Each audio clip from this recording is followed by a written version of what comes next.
Breaking now, a sharp flashpoint in East Asia. Japanese authorities say Chinese carrier-based fighters aimed fire control radar at Japan Air Self-Defense Force jets in two separate incidents near Okinawa. Tokyo has summoned Beijing's ambassador and lodged a formal protest. Regional partners are watching closely. This is the story of one tense day that could reshape calculations across the Indo-Pacific. Picture the western edge of Japan. Island fringes, shipping lanes, and a sky that has grown more crowded in recent years. It was here, over international waters southeast of Okinawa, that Japanese F-15s were shadowing what Tokyo says was a Chinese carrier strike group. According to Japan's defense ministry, two separate radar illuminations occurred on the same day. Radar illumination, sometimes called a radar lock, is not just technical jargon. In military aviation, it signals that one aircraft's fire control radar is directing a precise targeting beam at another. Pilots and commanders treat such an action as a serious escalation because it can indicate the capability and intent to launch weapons.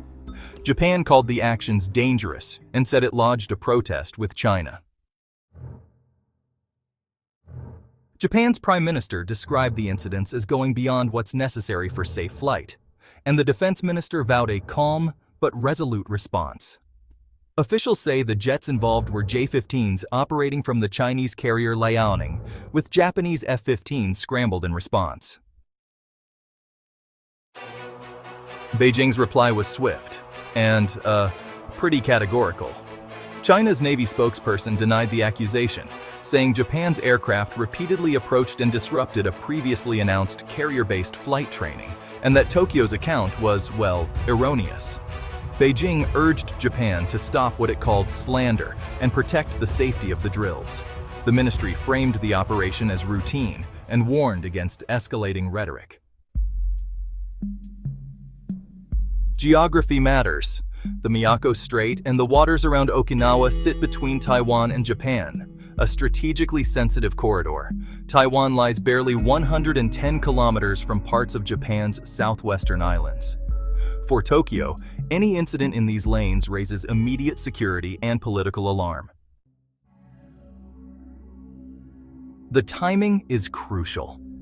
Relations between Tokyo and Beijing had already been under strain after recent comments by Japan's Prime Minister about possible responses should China take military action against Taiwan. Beijing has responded in ways both diplomatic, like travel advisories and trade measures, and military, increasing patrols and exercises in the region. This is not just a bilateral quarrel. Australia's defense minister, visiting Tokyo at the time, said he was deeply concerned by the actions attributed to China and emphasized the need for safe, professional interactions in shared airspace.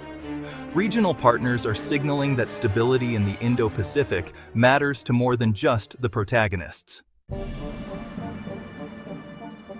When a radar locks onto an aircraft, it gives the operator continuous tracking data. For the targeted pilot, it's a red flag. Standard procedure calls for immediate caution, potential evasive maneuvers, and reporting back to command. A single lock can be a signal of intent. Repeated or extended locks are what make officials call an incident dangerous.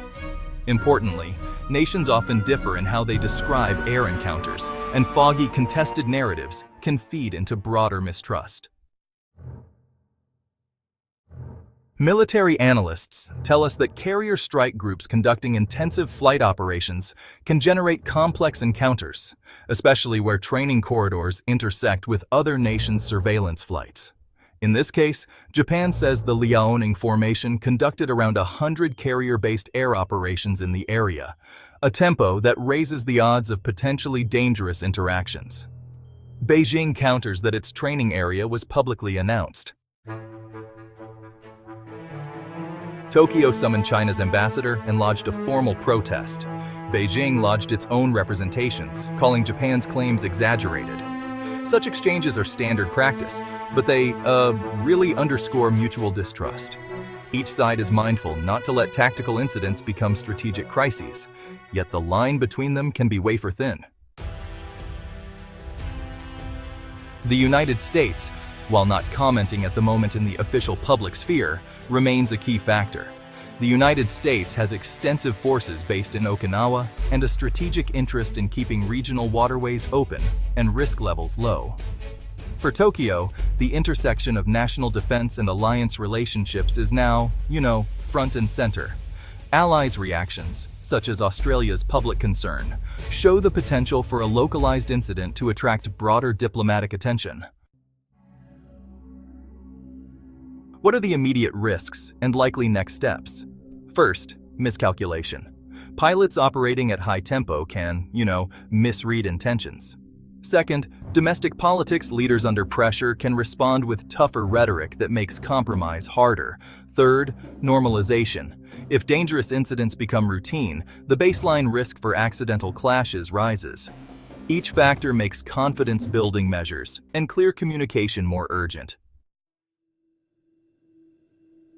De-escalation typically requires three things: transparent information sharing to reduce ambiguity, diplomatic channels for urgent clarifications, and agreed-upon norms or codes of conduct for encounters at sea and in the air. In the absence of trust, these measures become harder, but honestly, even more necessary. 2 radar illuminations in a single day may have begun as isolated operational events, but in a region where strategic competition, national anxieties, and a high-tempo military activity intersect, they can quickly take on outsized significance. Japan's protest, China's denial, and Australia's public concern together make this more than just a bilateral spat. They make it, a test of crisis management in the Indo-Pacific. We'll continue to follow official updates from Tokyo and Beijing, monitor regional reactions, and explain what each development means for security and trade across the Indo-Pacific. For now, the skies above Okinawa have become a reminder. In today's strategic environment, even a few seconds of targeted radar can echo across nations.